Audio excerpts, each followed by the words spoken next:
Hey everyone, welcome to the Whiteboard Entrepreneur Podcast, where I give straightforward advice to fuel the entrepreneur in all of us. Today I want to talk to you about the catfish, the cod, and the competition. And I heard this analogy the other day. Now, I'm going to tell you this story. I have no idea whether this is truthful or not. It was told to me.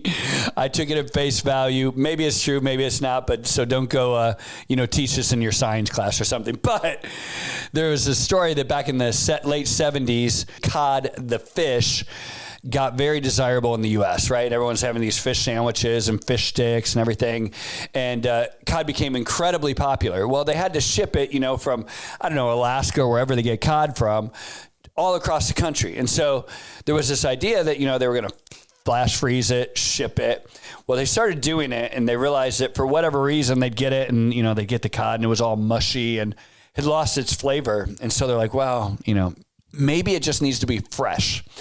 So then someone got this idea that they were going to put these, rail cars together and put them on trains. And so they had this big, aquarium or whatever, and they filled it up with codfish and they shipped them across the country, and the cod were just kind of hanging out in the aquarium, right? They get to cross the country, then they, fillet it up, and then they were like, still tastes bland, right? It was like it lost its flavor. And so someone got this idea that what they were going to do is put the natural predator in there. And I guess catfish like cod. And so they put the catfish in with the cod, right? So now they're in this, rail car going across the country in this aquarium. But the whole time they're like, bobbing and weaving and trying to avoid this catfish that's trying to eat them the whole time, right?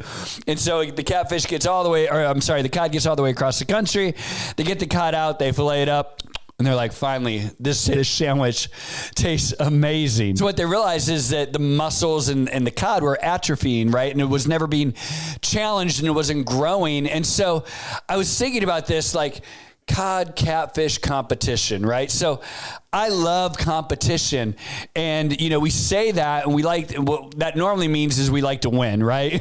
Normally when we say we love competition, it means you like to be winning. What you don't like in competition is you don't like those teams that beat you. You don't like when your competitor is better than you, and it freaks you out. It freaks me out, right? I love to coach. I love to run businesses. In competition in the past, I used to think I was always trying to find this nirvana, right? This market where there was no competition, right? And I was realizing we're in the U.S. or that's what we're built upon is competition, right? You need that and it's unavoidable. And then as coaching, you want to have competition, but you always want to win, right? But you don't want that team that's better than you. And the other day I was coaching this game and we're a really good team this year and this team beat us. I realized that competition was making me a better coach and was making our team better, right? Because we were realizing wow, why were they good? Why did they beat us? What are we going to do different next time? How are we going to adapt? How are we going to overcome? And I realized that today, 2.5 weeks later, our team is elevated 3 or 4 notches because of this competition, because of this agitation. We have actually elevated as a team. And then I started thinking about my companies. And one of my companies in particular, we have a very big competitor that we run up against all the time. These guys are highly funded. They've been given $250 million in investment. And they're like this big gorilla in the room. And we go up head to head with them almost every time, like David and Goliath. And we're winning a lot. But I would tell you, we lose a lot too to this competition.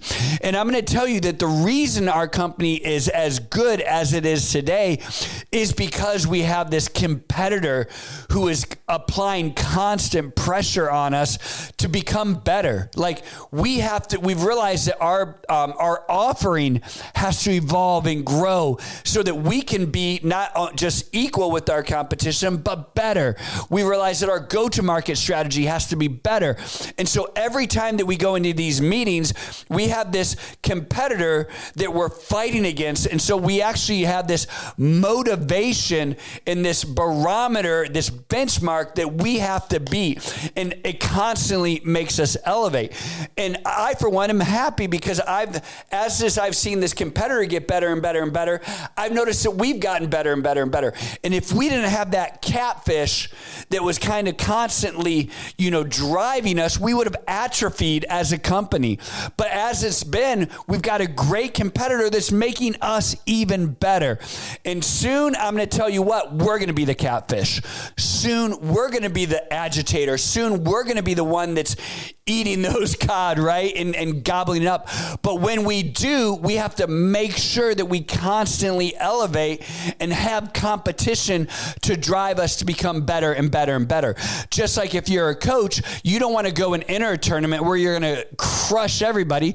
You want to go and enter a tournament where you're playing teams that are better than you so that you can get that stress test, so that you can decide, what do we need to work on? Hey, we think we're pretty darn good. Let's put it to the test. And only real competition can do that in your business, in your companies, and anything, in your sports and anything that you're competitive with. You need real competition to make you better. And so what does this mean for you? What does this mean for the listener right now? Right now, you could be coasting through school. Well, let me challenge you. Find someone that's better than you, right? Find someone that maybe has higher grades than you. Find someone to challenge you, someone that pushes you to be the best that you can be, right? If you're number 5 in the class, great, work to be number 1. If you're number 1, you got a big target on your back, right? Make sure that you stay number 1. Make sure that you have number 2 nipping at your heels, right? To make you and drive you better. Right now, if you're in the market, maybe you're sitting number 5, right? And you're like, there's no way we can compete with number 1, right? And so right now you listen to this and you're very intimidated, but you can certainly learn, right? You can start to learn from number 1, number 2, number 3, number 4. You can learn what they're doing, and you can compete and understand why they're better than you, what you need to do to improve, right? And maybe you are number 1. Maybe you're sitting number 1 right now. Number 1 is a very dangerous spot because you have a target on your back, right? And you need to be aware that there are people that are competing with you. There are people that are nipping at your heels, and so you have to stay on your toes, and you have to be aware of what the competition's doing. You have to make sure that you're always innovating, driving, growing, and staying one step ahead of the competition. So this is about the cod, the catfish, and the competition. You're not trying to find a lake where there is no competition. You're not trying to find that lake, because if you find that lake where there is no catfish, I'm going to tell you what, there's a reason there's no catfish there, because it's a dead lake. It's dead. It's dying. There's nothing there. Don't be afraid of the lake where there's competition. Just make sure that when you go in, you're prepared to compete with the competition. I think what a lot of people are trying to do is their goal is to be that cod, right? Their goal is to kind of get to a place where there is no competition. There's nothing pushing you. And really what happens, as nature has shown us, you get fat and lazy and those muscles atrophy. And next thing you know, when competition does show up, boom, they eat you alive. Or what might be even worse and more painful is you just die a slow, painful, long death on your own. And I think a lot of times as entrepreneurs, we're striving for that. We want to not be pushed. But we need to look at the opposite. We need to look for things that push us. Look for things that drive you. Look for the competition. Look for areas to be better, because that stimulates muscle growth. That's how you grow as a company. It's how you grow as a team. It's how you grow in your life. It's how you grow at the gym. I'm Devon. This is the Whiteboard Entrepreneur Podcast. I know this is going to help.